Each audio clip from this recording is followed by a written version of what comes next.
Unwinding आपको सामने नजर आएगी। आइए बढ़ते आगे और वक्त है एसपीएल मिड कैप स्टॉक्स का। हमारे दो खास मेहमान हमारे साथ जुड़ रहे हैं, हेमांग जानी साहब, मेहुल कोठारी साहब।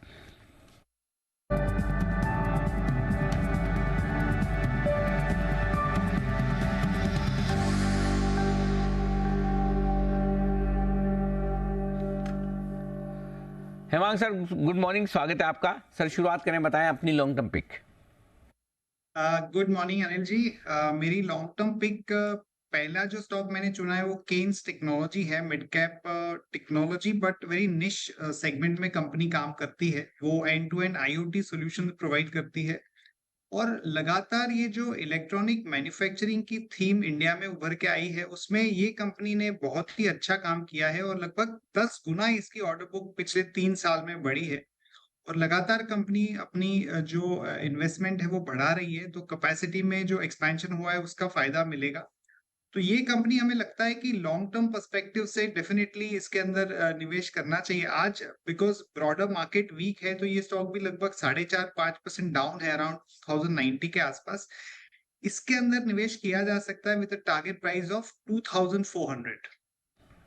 2400 के टारगेट के लिए करें खरीदारी। केन्स टेक्नोलॉजी में हमारी भी रिकमेंडेशन लिस्ट में रहा है पिछले हफ्ते, और स्टॉक में बढ़िया एक्शन आता दिखा है दिग्गज एफआई ब्रोकरेजेस की पसंद आने के बाद से ही।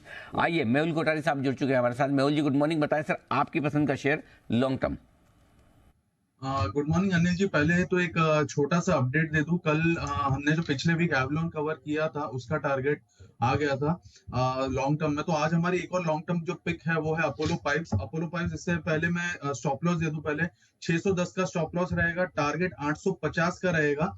आज हमने फंडामेंटली भी कवर किया इस काउंटर को, बहुत ही अच्छा ब्रेकआउट आया था और उसके बाद एक पुल बैक आया। डिसेंट रिस्क रिवॉर्ड रेशियो है, बहुत ही अच्छा फेवरेबल रिस्क रिवॉर्ड है और काफी सपोर्ट्स पे आ गया, डिमांड जोन पे आ गया। तो यहाँ पर लॉन्ग टर्म के हिसाब से बाय करना है। 610 का स्टॉप लॉस रहेगा और 850 का टारगेट रहेगा अपोलो पाइप्स में। ओके, अपोलो पाइप्स, इस पर है खरीदारी की राय जहां तक मेहुल जी की लॉन्ग टर्म कॉल का सवाल है। और अबिंदो फार्मा, अभी इसकी बात हो भी रही थी, आज के 2000 में आपके लिए रिकमेंडेशन भी आया है और कंपनी के लिए एक अच्छी खबर आई है। ये खरीद रहे हैं 15 ब्रांडेड प्रोडक्ट्स वियाट्रिस की तरफ से, जो कि फाइजर की है। इंडोनेशिया की मार्केट के लिए ये प्रोडक्ट्स खरीदे जा रहे हैं। फार्मास्यूटिकल फॉर्मुलेशंस हैं, इन्हें उस हिसाब से माना जाए, और इंडोनेशिया की मार्केट में इनकी एंट्री है और वहां पर कारोबार बढ़ाने का इनका प्लान है। $4.8 मिलियन में ये एक्विजिशन किया जा रहा है। माफ कीजिएगा, $48 मिलियन में, $4.8 करोड़ में ये एक्विजिशन इनका किया जा रहा है। तो लगभग 400-425 करोड़ का ये एक्विजिशन माना जाए। 15 प्रोडक्ट्स खरीद रहे हैं ये फाइजर से अनिल जी, इंडोनेशिया के मार्केट के लिए, और वहां पर अपना रेवेन्यू बढ़ाने का प्लान है। पिछले 3 साल का अगर आप रेवेन्यू कॉन्ट्रीब्यूशन देखें तो 2020 में $2.5 करोड़, 2021 में करीब $2.8 करोड़ और फिर 2022 में $3 करोड़ का इनका रेवेन्यू था। इसको करीब 2 टाइम सेल्स नहीं, ऑलमोस्ट 1.5 टाइम सेल्स पर ये खरीदा जा रहा है। तो अच्छे भाव पर खरीद रहे हैं 15 प्रोडक्ट से फाइजर की तरफ से इंडोनेशिया की मार्केट की। बिल्कुल, देखो आज सुबह हमने खरीदारी करने की राय दी थी, हमने कहा भी था कि थोड़ा लॉन्ग टर्म के लिए रखिए। अगर आपने इंट्राडे में रखा है इसे तो डेफिनेटली होल्ड करें। कॉस्ट के स्टॉप लॉस की हमने वैसे बात जरूर की थी, अगर लगाए तो भी ठीक है, नहीं तो भी अगर आप पोजिशनली रखना चाहें, अच्छी खबर है। 15 प्रोडक्ट खरीदना वहाँ के मार्केट में ये बढ़िया माना जाएगा, तो खबर ठीक है इसके लिए। और 1.5 टाइम सेल्स है, तो आई थिंक 862 का हमने स्टॉक, हाँ नहीं महंगा नहीं खरीदा, सस्ता ही खरीदा है। 862 का हमने स्टॉप लॉस दिया था। अब 858 का लो दिखा रहा है, वो बाद में हुआ पहले था ये पता नहीं। अगर हुआ है टच एंड गो वैसा वाला मामला है, और अगर आपने कॉस्ट का रखा है स्टॉप लॉस तो भी ठीक है, और अगर है तो डेफिनेटली होल्ड कर सकते हैं, कोई चिंता की बात नहीं है, ऐसा कोई दिक्कत की बात नहीं। अगर है होल्ड करें, बिल्कुल कोई दिक्कत वाली बात नहीं है। और मार्केट भी आप देखिए 19,914 के आसपास से निफ्टी लो बनाकर थोड़ा रिकवरी के मूड में आता हुआ दिख रहा है, हल्की रिकवरी। एक बार आपने कहा था हल्का तो होना है, वो झटके देके हल्का झटके तो आप देखिए स्मॉल कैप इंडेक्स अभी 2.25% नीचे था, 2.5% नीचे रह गया, और मिड कैप इंडेक्स आपका 3% नीचे था, 0.25% नीचे। तो काफी रिकवरी इंडेक्स लेवल पे भी थोड़ी बहुत आ रही है थोड़ी, लेकिन एक चीज ध्यान में रखें, अभी भी वोलेटाइल रहेगा। रिकवरी आ रही तो ऊपर में थोड़ी सेलिंग फिर से भी आएगी, तो बाइंग सेलिंग अब थोड़ा मतलब वो एक तरफा आराम से हर रोज हाई बनाने वाले मार्केट से अब आपको थोड़ा सेलेक्टिव होके, बस उतना ही फर्क है। अपनी कमेंट्री में यही बिल्कुल हुई भी थी ये बात की थोड़ा, हाँ थोड़ा जहाँ जहाँ महंगे हैं थोड़े तो वहाँ पर हल्की फुल्की प्रॉफिट बुकिंग आना लाजमी है। आइए बढ़ते हैं आगे, और 10 की कमाई के कुछ स्टॉक्स ले ली जाए और जरा हिमांशु गुप्ता साहब से पूछ लेते हैं। हिमांशु जी बताएं सर, आपकी 10 की कमाई का शेयर। जी अनिल जी, अनिल जी मेरा ऐसा मानना है कि फर्टिलाइजर स्टॉक्स में एक अच्छा अपमूव आना अभी भी बाकी है, और आज ये छोटी एक करेक्शन के बाद स्टॉक्स में एक अच्छे सपोर्ट्स के पास वापस से रीटेस्ट देखने को मिल रहा है। तो मेरा मानना है कि एनएफएल यानी कि नेशनल फर्टिलाइजर्स 72 रुपए के आसपास अभी ट्रेड करता है, तो इसमें 70 रुपए तक कोई गिरावट मिलती है तो इसमें खरीदारी करके चलने की सलाह रहेगी। क्लोजिंग बेसिस पर 66 रुपए का स्टॉप लॉस लगाएं, और मेरा मानना है कि पहले 85 रुपए तक का एक टारगेट जो कि आने वाले 3 से 4 हफ्तों के लिए मैं देखकर चलूंगा ये टारगेट, और अगर 85-86 के ऊपर ये स्टॉक निकलता है नहीं तो 100 रुपए तक के टारगेट्स आने वाले 2 से 3 महीने में एलएफएल में आते हुए नजर आ सकते हैं। तो ये आज के लिए 10 की कमाई के लिए खरीदारी की रिकमेंडेशन।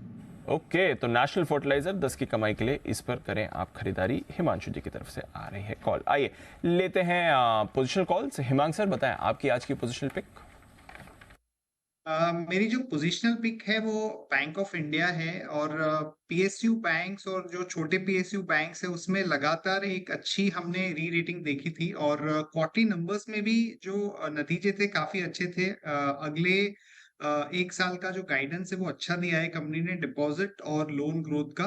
दूसरा जो इंक्रीमेंटल कैश रिजर्व रेशियो के ऊपर जो रिलीफ आई थी आरबीआई की तरफ से, उसका भी फायदा ये पीएसयू बैंक्स को मिल सकता है।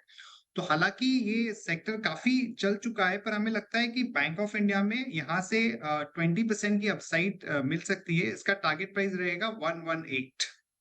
18 के टारगेट के लिए खरीदारी करें बैंक ऑफ इंडिया, ये है आपके लिए हिमांशु सर की राय। मिड कैप पीएसयू बैंक्स में ये पसंद है, और इनिशियल डिप के बाद ये भी इस समय रिकवरी के मूड में 100 के लेवल बस टच करने के लिए तैयार है, बट यहाँ से अच्छी अपसाइड हिमांशु सर को दिख रही है। मेहुल जी बताएं सर आपकी आज की positional call. Good morning Deepanshu ji, आज की जो मेरी पोजिशनल कॉल है वो है सदर्न पेट्रो, और सदर्न पेट्रो 72 के आसपास का रेट है, 60 का स्टॉप लॉस रखना है इसका, और टारगेट जो रहेगा 94 का रहेगा। काफी अच्छा करेक्टिव मूव आया है, आजकल 76 के पास मिल रहा था, आज जो करेक्शन आया इससे अच्छा, बहुत ही अच्छा रिस्क रिवॉर्ड हो गया है, और एक सुपर ब्रेकआउट आया था, ब्रेकआउट को आज फिर से रिटेस्ट किया, तो एक फिर से बाइंग अपॉर्चुनिटी रहेगी सदर्न पेट्रो में। तो यहाँ पर 60 के स्टॉप लॉस से 94 के टारगेट के लिए स्पिक को बाय किया जा सकता है। 60 के स्टॉप लॉस के 94 का टारगेट स्पिक, इस पर करें खरीदारी। पूरी रिकवरी कर ली है, सेंसेक्स ने वापस पॉजिटिव टेरिटरी में आ गया है। ऑलमोस्ट पूरी रिकवरी आपकी निफ्टी और बैंक निफ्टी पर भी हो गई। तो इनिशियल डिप के बाद अब इंडेक्स लेवल पर बाजार आपको संभलते हुए दिख रहे हैं। तो आइए कुछ बेहतरीन इंडेक्स पर ऑप्शन की स्ट्रैटेजी ली जाए। जुड़ रहे हैं हमारे साथ जय ठक्कर कैश का option.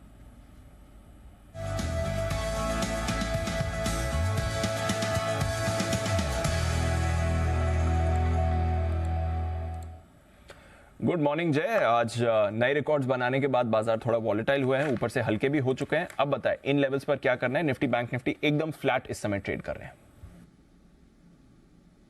Very good morning to you Deep, and very good morning to you Anil ji. बिल्कुल दीप, अच्छी ओपनिंग आज देखने मिली हमें। इनफैक्ट कल क्लोजिंग में मैंने 20,000 के स्ट्राइक का कॉल ऑप्शन रेकमेंड किया था, और 2 टारगेट्स के लिए 118 और 140 और 132 का हाई भी लगाया है, तो ऑलमोस्ट सेकंड टारगेट अचीव हो गया था। कल के क्लोजिंग में जो दिया था, अच्छी गैप अप ओपनिंग देखने मिली।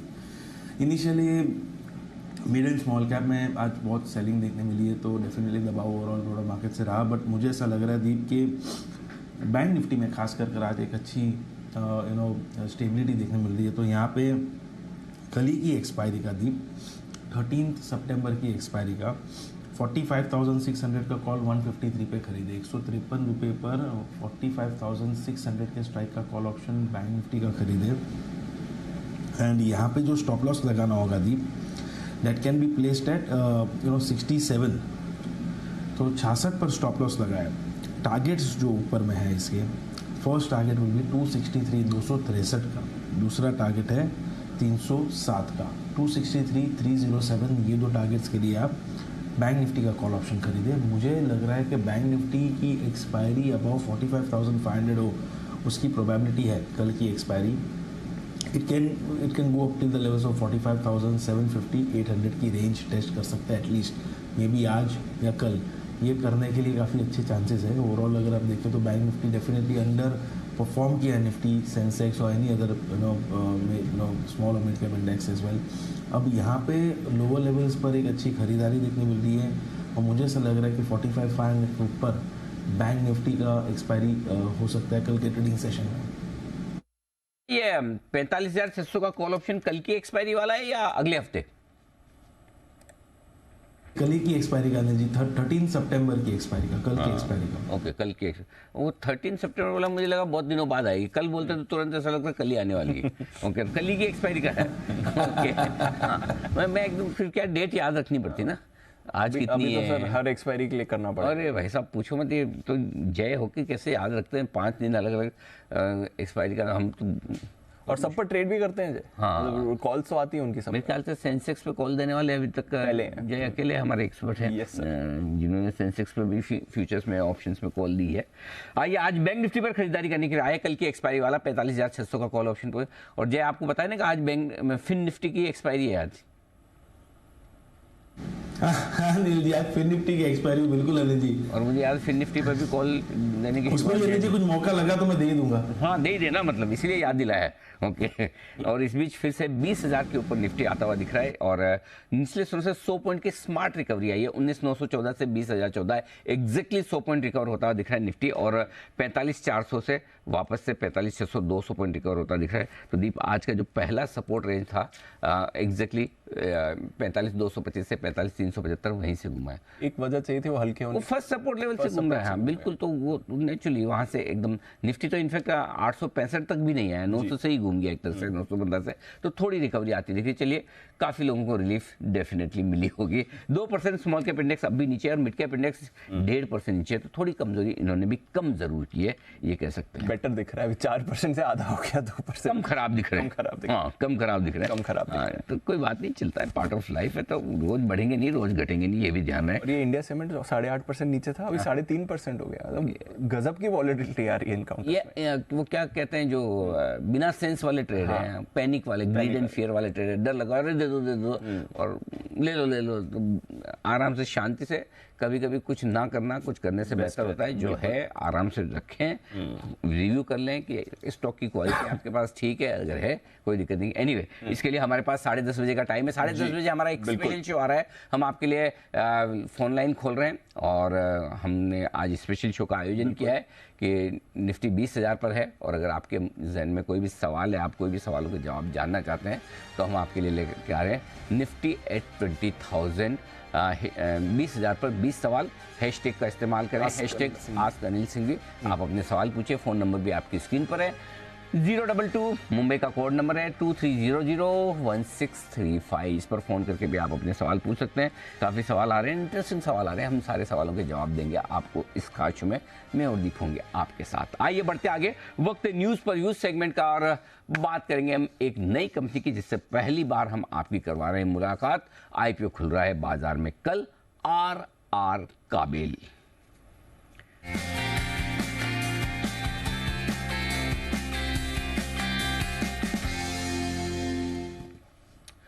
RR काबिल, इस कंपनी का IPO कल खुलने जा रहा है, बंद होगा 15 सितंबर को और लिस्टिंग 26 सितंबर के आसपास होने की उम्मीद करके चल सकते हैं। प्राइस बैंड 983 से 1,035 रुपये प्रति शेयर का है। और अगर आप सिंगल लॉट की एप्लीकेशन करना चाहते हैं तो 14 शेयरों के लॉट में अप्लाई कर सकते हैं आप। फ्रेश इशू 180 करोड़ का है, जो पैसा कंपनी के पास जाएगा, लेकिन ऑफर फॉर सेल काफ़ी बड़ा है, 1784 करोड़ का। तो कुल मिलाकर आप कह सकते हैं कि लगभग 2,000 करोड़ की साइज़ का इशू है, 1964 करोड़ रुपए ऊपरी प्राइस बैंड पर। आइए आपकी मुलाकात करवा दूं मैं कंपनी के टॉप मैनेजमेंट से। उससे पहले कंपनी के बारे में भी थोड़ा आपको बता दूं। RR काबिल 1995 में इस ग्रुप की शुरुआत हुई थी। साल 2000 में इसका नाम RR काबिल हुआ। Consumer electrical, wires and cables और FMCG, इन 3 सेगमेंट में बड़ा काम करती है कंपनी। वायर केबल्स में 5% मार्केट शेयर है, 5वीं देश की सबसे बड़ी कंपनी है। ब्रांडेड वायर और केबल्स में 7% मार्केट शेयर के साथ 5वीं बड़ी कंपनी है ये। और 5 मैन्युफैक्चरिंग यूनिट्स इस कंपनी की है हिंदुस्तान में। आइए बढ़ते आगे, हमारे साथ 2 खास मेहमान कार्यक्रम में हो रहे हैं शामिल। कंपनी के मैनेजिंग डायरेक्टर श्री गोपाल रामेश्वरलाल काबरा साहब हमारे साथ कार्यक्रम में शामिल हो रहे हैं। कंपनी के प्रमोटर भी हैं, आप MD भी हैं और इलेक्ट्रिकल इंडस्ट्री का आपका लंबा गहरा अनुभव है और जून 2014 से ही कंपनी के बोर्ड पर काबरा साहब हैं। राजेश जैन साहब हमारे साथ कार्यक्रम में हो रहे हैं शामिल, जो कि कंपनी के CFO हैं। जुलाई 2020 से कंपनी के साथ हैं जैन साहब और कंपनी के फाइनेंशियल, बिजनेस एक्सीलेंस और ऑपरेशंस की जिम्मेदारी आप पर है। ICW से आप क्वालिफाइड एसोसिएट हैं और ICSE लाइसेंसी एनरोल यानी कि ICWA और CS की 2 डिग्री हासिल की है। जैन साहब से आप दोनों महानुभावों का बहुत बहुत स्वागत है, धन्यवाद आपका हमें समय देने के लिए। कल से आपके IPO की शुरुआत हो रही है। काबरा साहब, पहले आपके पास आना चाहूँगा, जरा समझाएं सर अपनी कंपनी का बिजनेस मॉडल, आपकी कंपनी क्या करती है। वैसे तो केबल इंडस्ट्री से, वायर इंडस्ट्री से, इलेक्ट्रिकल इक्विपमेंट, इस इंडस्ट्री में ढेरों कंपनियां हैं जो लिस्टेड भी हैं। आपकी कंपनी की कोई खासियत अलग हटकर क्या है, ये जरा हमारे दर्शकों को बताएं सर। तो हमारी कंपनी की खासियत ये है कि हमारा जो B2C सेगमेंट है वो अपना 74 to 75% है, और हमारा जो एक्सपोर्ट से टोटल अपना रेवेन्यू का वायर एंड केबल का उसका 25% अपना एक्सपोर्ट होता है। और हम एकमात्र कंपनी है जिसके पास 35 इंटरनेशनल अप्रूवल है, जो अपने आप में एक बड़ी ऊंचाई है। साथ में 100% इन टर्म्स ऑफ क्वालिटी जो हमारा है, ROC से रीच कंप्लायंस जो दे रहे हैं इंडिया में, वो एकमात्र कंपनी है। We are among the fastest growing company जो है हम लोग है। तो B2 से आपका बड़ा स्ट्रॉन्ग है, ये आपकी खास बात है, और काफ़ी स्ट्रॉन्ग ब्रांड भी है इतने सालों में जो आपने बनाई है। जैन साहब, चूंकि ऑफर फॉर सेल छोटा है, 180 करोड़ का, माफ कीजिएगा, फ्रेश इश्यू छोटा है, पहले तो समझाएं सर 180 करोड़ ये कंपनी किस तरह से इस्तेमाल करेगी। तो अनिल जी, इसका जो हम इस्तेमाल करेंगे, इसमें से जो मेजर पार्ट है वो हमारा टर्म लोन और वर्किंग कैपिटल के रीपेमेंट के लिए यूज किया जाएगा, और बाकी जनरल कॉर्पोरेट पर्पस के लिए यूज किया जाएगा। ओके, काबरा साहब, 1784 करोड़ बड़ा ऑफर फॉर सेल है प्रोमोटर्स के द्वारा। कौन कौन है प्रोमोटर्स जो बेच रहे हैं, और बेचने की वजह क्या है सर। सर, इसमें जो टोटल जो ऑफर फॉर सेल है ये करीब 15 से 16% इक्विटी का है। इसमें से मेजर जो पार्ट है 11% के करीब वो हमारे PE इन्वेस्टर्स जो हैं वो कर रहे हैं, और बाकी में 2% प्रमोटर ग्रुप कर रहे हैं, और बाकी 2% जो है अदर ग्रुप कंपनीज कर रही हैं। ओके, तो बेचने की कोई खास वजह जैन साहब क्यों बेच रहे हैं। नहीं, ये एक मतलब एक बहुत छोटा सा हिस्सा जो बेच रहे हैं, क्योंकि ये कंपनी एक बड़ी इवेंट है, तो इसमें प्रमोटर्स भी अपना थोड़ा सा एक हिस्सा बेच रहे हैं। ओके, काबरा साहब, अभी तक कंपनी को जो बैकग्राउंड है उस हिसाब से ये समझा जाता है कि फैमिली ओन बिजनेस है आपका। अब आप क्योंकि लिस्टेड होने जा रहे हैं, किस तरह के बदलाव कंपनी के मैनेजमेंट में आप देख रहे हैं, और एक फैमिली से प्रोफेशनल मैनेजमेंट की तरफ ट्रांजिशन जो होना है, उसके लिए क्या तैयारियां हैं। तो मैं बता दूं आपको, हमारी कंपनी हम लोग पहले से बहुत ही प्रोफेशनल चला रहे हैं। आप देखेंगे तो हमारी कंपनी में इंडिपेंडेंट डायरेक्टर तो बहुत पहले से है। आज हमारी कंपनी में देखिए 3 CEO है जो अपना इंटरनेशनल बिजनेस देखते हैं, वो पहले से है अपना। और जो कंज्यूमर बिजनेस हमारा FMEG बिजनेस है, उसके CEO भी जो है वो अपना एक ITC पीडीलाइट से है, और कंपनी का CEO चल रहा। कंपनी हम लोग बहुत पहले से ही प्रोफेशनल चला रहे, क्योंकि इस कंपनी का जब उद्देश्य हमारा था कि जहां काबिल की जो स्थापना की, एक पर्पज और विजन ये था कि हम इसका ब्रांड न केवल इंडिया में रखेंगे बल्कि ग्लोबली इसका ब्रांड बनाएंगे। तो ये सारी अगर चीजें करनी है, अचीवमेंट करना है, तो कंपनी को प्रोफेशनली रन करना ये आवश्यकता है। कि हमारा बिजनेस मॉडल जो है, कंपनी का जो काम करने का तरीका है, तो जो सारी प्लानिंग के हिसाब से इसको कंपनी को हमने पहले से ही बहुत ही प्रोफेशनल रखा। ठीक है, फैमिली ओन्ड है, लेकिन हम लोग तो स्ट्रेटेजिक लेवल पर, इसलिए आप देखेंगे कि we are different than others. Okay, ठीक बात है। जैन साहब, आपकी कंपनी का 85% रॉ मटेरियल है वो कॉपर से रिलेटेड है, और आपके टोटल प्रोडक्शन की कॉस्ट का 85% भी आपका रॉ मटेरियल होता है, और उसमें 85% कॉपर और एल्यूमिनियम है। दाम बड़े ऊपर नीचे होते हैं, ग्लोबल कमोडिटीज़ है। कैसी आपकी प्लानिंग रहती है इनको हेज करने को लिहाज से, या फिर आप जो भी दाम कम या ज़्यादा हो आप अपने कस्टमर को पास ऑन कर पाते हैं, क्या स्ट्रेटेजी है सर।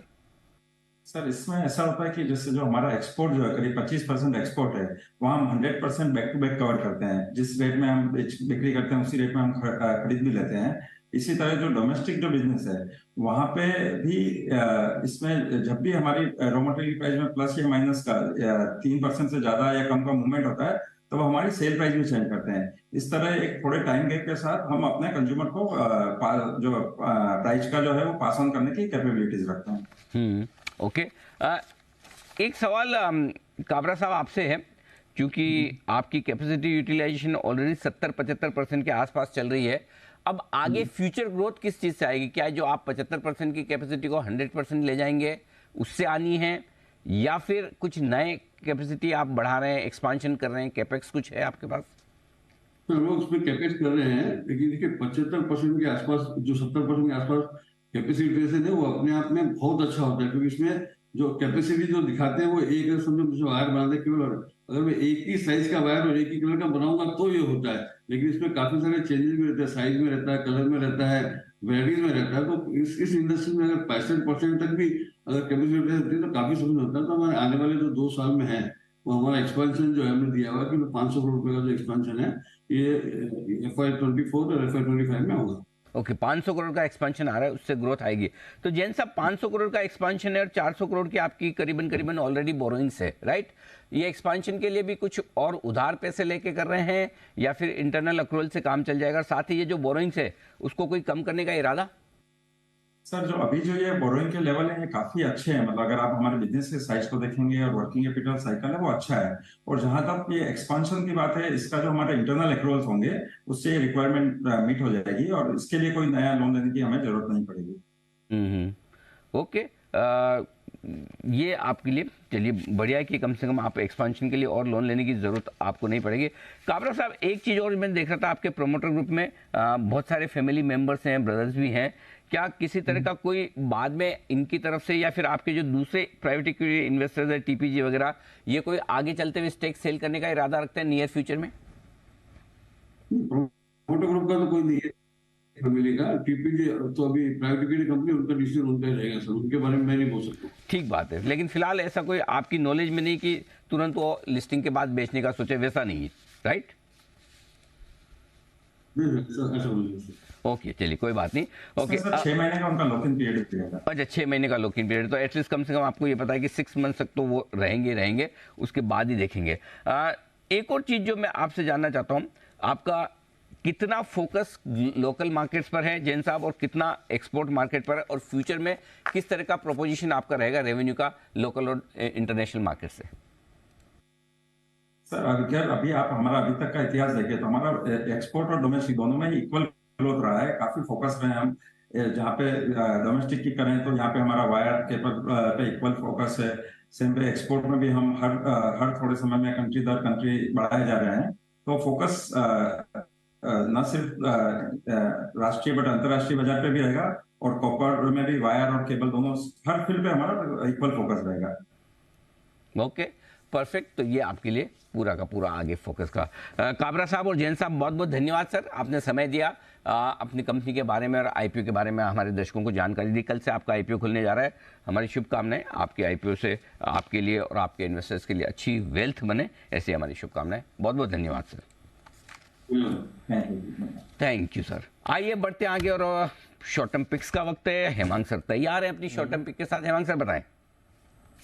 तो अनिल जी, मेरी जो शॉर्ट टर्म पिक है वो मैंने पेपर इंडस्ट्री से ली है, JK पेपर। उसका जो टारगेट प्राइस है वो रहेगा 450 का। और काफी सारा हमने मिड कैप स्मॉल कैप में जो रनअप देखा है उसमें वैल्यूएशंस की बात करें तो बहुत ही ऐसी कम कंपनियां होंगी जहां पे कि 10 से कम का PE है और जो रिटर्न ऑन इक्विटी है वो 27% की है। और 2 ट्रिगर हम देख रहे हैं अनिल जी। एक तो ये है कि जो फेस्टिव सीजन आता है उसमें जो पैकेजिंग इंडस्ट्री से जो डिमांड आती है पेपर की वो काफी अच्छी आती है, वो एक ट्रिगर है। दूसरा, जो एजुकेशन पॉलिसी रिलेटेड है वो क्लास 2 तक रिवाइज हो चुकी थी, और अगर 3 से 12 की क्लास में अगर वो रिवाइज होती है तो उसमें एक बहुत बड़ा डिमांड का अपॉर्चुनिटी बन सकता है पेपर कंपनीज के लिए। तो JK पेपर वो हिसाब से हमें अच्छा लग रहा है। Price target would be 450 rupees. 450 के टारगेट के लिए खरीदारी करें JK पेपर, यह है हेमांग सर की राय। आइए चलते हैं मेहुल जी के पास और लेते हैं उनकी भी शॉर्ट टर्म पिक। मेहुल जी बताएं सर। दीपांशु जी, आज की जो शॉर्ट टर्म पिक है वो फार्मा स्पेस से है, that is Suven life sciences. 58 का स्टॉप लॉस है इसका और 90 का टारगेट। 70 के आसपास ये ट्रेड कर रहा है। एक फ्रेश ब्रेकआउट आया है काफी मंथ्स के कंसोलिडेशन के बाद। अगर मैं वीकली ADX की बात करूं तो वो जस्ट 25 का लेवल क्रॉस करने वाला है। अगर ये होता है तो बहुत ही बड़ा मोमेंटम आ सकता है ऑन द अपसाइड। RSI में भी एक ब्रेकआउट है, तो मैं समझता हूँ शॉर्ट टर्म के लिहाज से बहुत ही अच्छी पिक है। रिस्क रिवॉर्ड भी बहुत अच्छा है और काफी समय से चला नहीं, कंसोलिडेशन के बाद ब्रेकआउट आया। तो 58 के स्टॉप लॉस से बाय कीजिए सुवेन लाइफ को और अपसाइड टारगेट रहेगा 90 रुपए का। ओके, ये है आपके लिए सुवेन लाइफ। 70 के लेवल पर खरीदिए, 90 रुपए का टारगेट इस पर बनकर आ रहा है। एक 10 की कमाई भी लेनी है राकेश जी कुणाल जी की तरफ से। बताएं सर, आपकी 10 की कमाई का स्टॉक। 10 की कमाई में मैंने और राकेश जी ने आज जो स्टॉक चुना है वो है SBI कार्ड्स एंड पेमेंट, जिसके चार्ट पर हमें लगता है कि कंसोलिडेशन पूरा होता हुआ दिख रहा है। काफी अरसे से इस स्टॉक पे कोई बहुत बड़ा मूव नहीं आया है दीपांशु, लेकिन हमें लगता है कि एक बेस बन चुका है और अब ये स्टॉक 4 डिजिट्स में ट्रेड करने के लिए तैयार हो रहा है। तो मौजूदा स्तरों पर और हल्की फुल्की गिरावट में इसको अक्यूमुलेट करें, थोड़ा पेशेंस रखें, तो हमें लगता है कि ये स्टॉक आपको एक बहुत शानदार रिटर्न देने की ताकत रखता है। Over to Rakesh.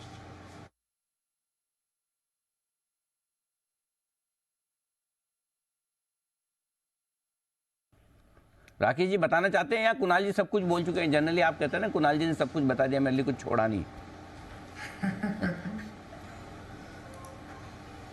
चलिए लगता बंसल जी बताने के मूड में नहीं। कुणाल जी एक बार जरा लेवल्स भी आप ही बता दें, please do the honours. Anil ji देखिए, हमारा टारगेट इस स्टॉक में 1040 रुपए का है। 1040 के टारगेट के लिए मीडियम टू लॉन्ग टर्म के हिसाब से SBI कार्ड को बाय करें और थोड़ा पेशेंस रखें, धीरज रखें और इसको थोड़ा पेशेंटली होल्ड करें तो 1040 के लेवल्स आते दिखेंगे। ओके, ये है आपके लिए SBI card triple digit 4 digit में जाने की तैयारी में है। नजर रखिए, थोड़ा पेशेंस रखनी पड़ेगी जरूर इस काउंटर के साथ। आइए जय की तरफ से एक ट्रेडिंग कॉल आ रहा है, जय का जैकपॉट।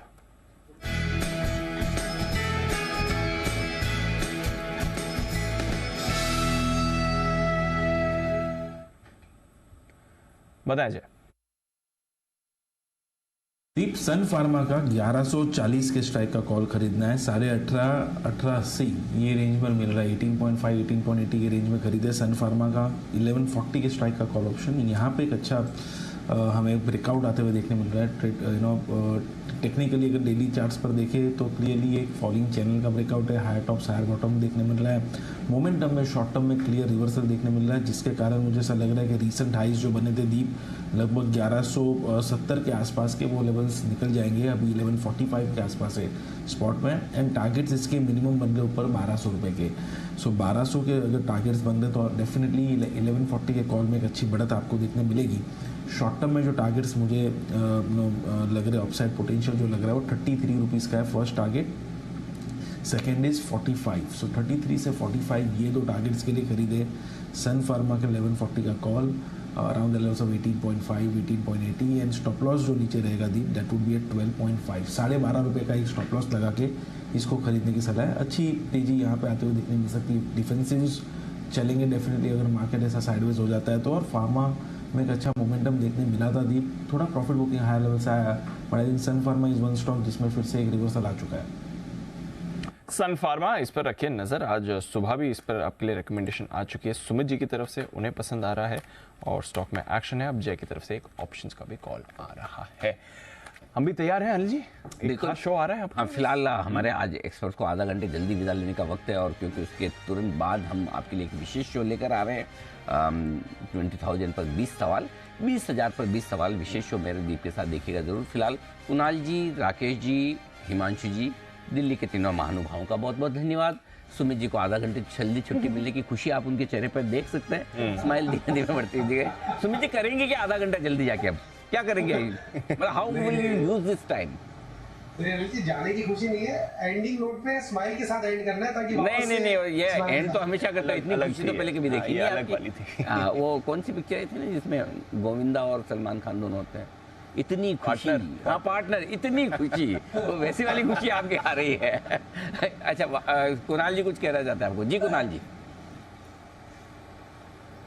अनिल जी देखिए, अभी आप सवालों के जवाब देने वाले हैं, 20 सवालों के जवाब देंगे। एक सवाल छोटा सा अनिल जी मेरा भी है। हाँ, फोन लगाओ। अनिल जी 20,000 हो गई है। हाँ। अब तो अनिल जी एक अनिल जी सेशन गोवा में कीजिए। अनिल जी गोवा में या मॉरिशस में जहां आप चाहें किसी अच्छी लोकेशन पर जी, तो एक शो तो अनिल जी वहां से बनता है। अनिल जी कब से योजना बन रही? 20,000 निफ्टी हो गई, अभी भी नहीं हो रहा, तो क्या 30,000 निफ्टी पर करेंगे अनिल जी? जी क्या योजना है? जी, तो कुणाल जी के लिए आपकी स्क्रीन पर आ रहा है हैशटैग आस्क अनिल सिंघवी, या फिर फोन नंबर का इस्तेमाल करें 022 और 23001635। कुणाल जी ट्राई करते रहे, फोन लग जाए तो मैं आपको जवाब दूंगा इस शो में।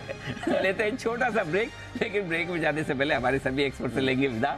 बहुत बहुत धन्यवाद आप सबका, और ब्रेक के तुरंत बाद हम आपके साथ जुड़ेंगे क्योंकि इस शो का कर रहे हैं हम समापन। देश के प्रति सम्मान के साथ करेंगे शो का समापन। आइए, जय हिंद।